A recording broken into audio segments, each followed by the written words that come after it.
السلام دوستوں، امید کرتا ہوں آپ سب خیریت سے ہوں گے۔ میں آپ کا ہوسٹ علی حیدر حاضر ہوں ایک نئی اور انفارمیٹیو ویڈیو میں۔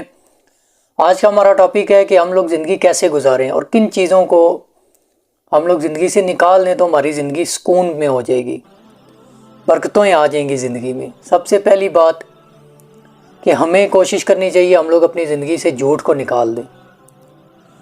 دوسرا، ہم کسی کو دھوکہ نہ دیں، کیونکہ اس پہ اللہ کے نبی کی حدیثیں موجود ہیں۔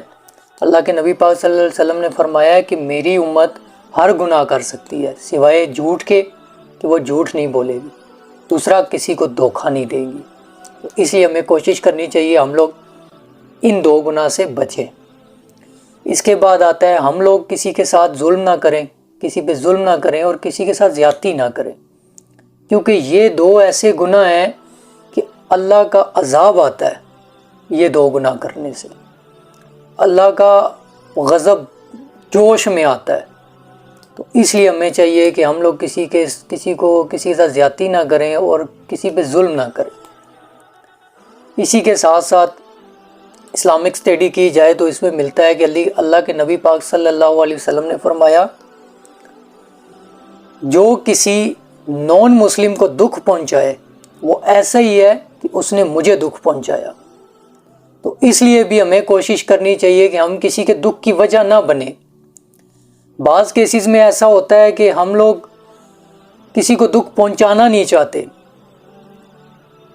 لیکن پھر بھی کچھ معاملات ایسے ہو جاتے ہیں جس وجہ سے انسان افیکٹڈ ہو جاتا ہے۔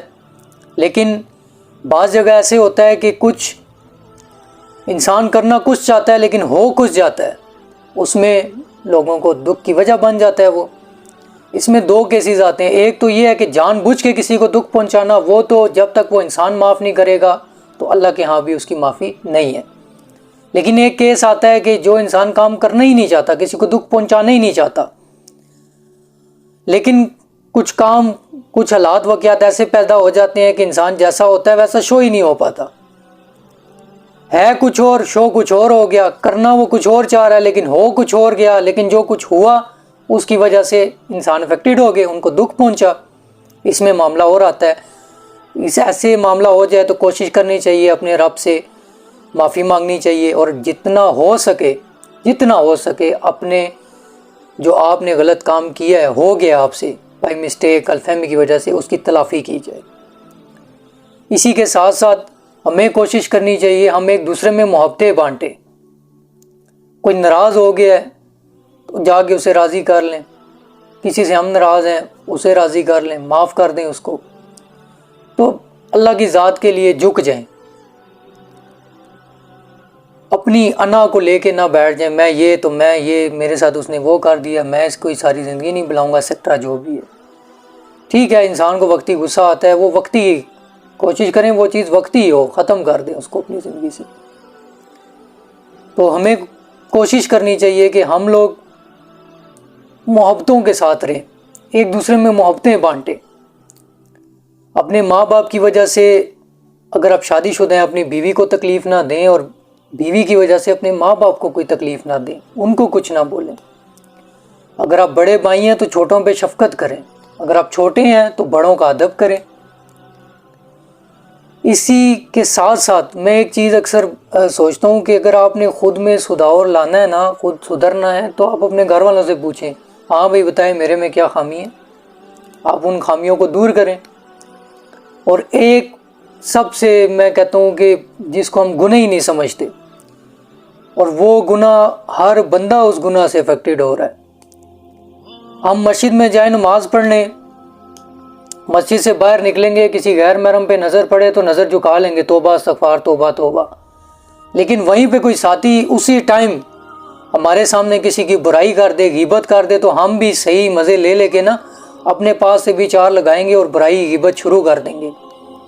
کوشش کرنی چاہیے ہمیں کہ ہم غیبت کے گناہوں سے بچیں، یہ انسان کے نیکیوں کو کھا جاتی ہے۔ ابھی دیکھیں، ہم نے اپنی زندگی کا حساب خود دینا ہے، ہم نے اپنی قبر میں خود جانا ہے، روزے قیامت جو ہم نے زندگی میں اعمال کیے ان کا جواب بھی ہم نے خود دینا ہے۔ تو کسی کی زندگی کے بارے میں بات کر کے ہمیں کیا مل جائے گا؟ یہ ایسا گناہ ہے، یہ شیطان کا نورانی جال ہے۔ اکثر میں نے سنا ہے لوگ کہتے ہیں نہیں غیبت نہیں کر رہے، ویسے بات ہی کر رہے ہیں۔ وہ غیبت ہی ہے نا یار، اگر آپ اس کے منہ پہ کوئی بات نہیں کر سکتے، پیٹھ پیچھے جس سے بات کرو گے وہ غیبت ہے۔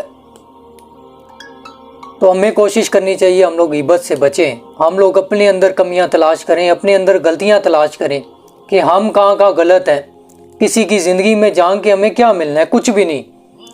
اس نے یہ کیوں کر دیا، اس کو ایسا کرنا چاہیے تھا، اس نے یہ کام غلط کر دیا، کوئی مقصد ہی نہیں ہے ان چیزوں کا۔ اس سے بہتر ہے ہم لوگ اپنی زندگی پہ توجہ دیں۔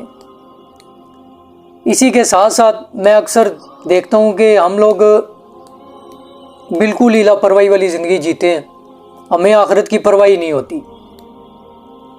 ہم دنیا کے کسی بھی کام میں رہیں، جاب کرتے ہیں، ایجوکیشن حاصل کرتے ہیں، دوستوں کے ساتھ اٹھتے بیٹھتے ہیں، ہر کام میں ہم لوگ دینداری لے آئیں۔ دینداری آنے کی وجہ سے، اپنے زندگی کے اندر دین لانے کی وجہ سے ہمیں آخرت کی فکر ہوگی۔ ہم اٹھیں گے تو دین کے مطابق، سنت کے مطابق کوئی کام کریں گے تو ہماری ذہن یہی جائے گا کہ یار اس میں ہمارا دین کیا کہتا ہے۔ کاروبار کرتے ہیں تو اس میں ہمارا دین کیا حکم کرتا ہے کہ ہمیں کیسے کرنا چاہیے۔ تو یہ کچھ چیزیں ہیں، اگر ہم ان چیزوں کو اپنی زندگی میں اپنا لیں اور کچھ چیزوں کو اپنی زندگی سے نکال دیں ان کو، ہماری زندگی حسین ہو جائے گی۔ اللہ پاک ہم سب کو اپنے عرش کے سایہ نصیب فرمائے۔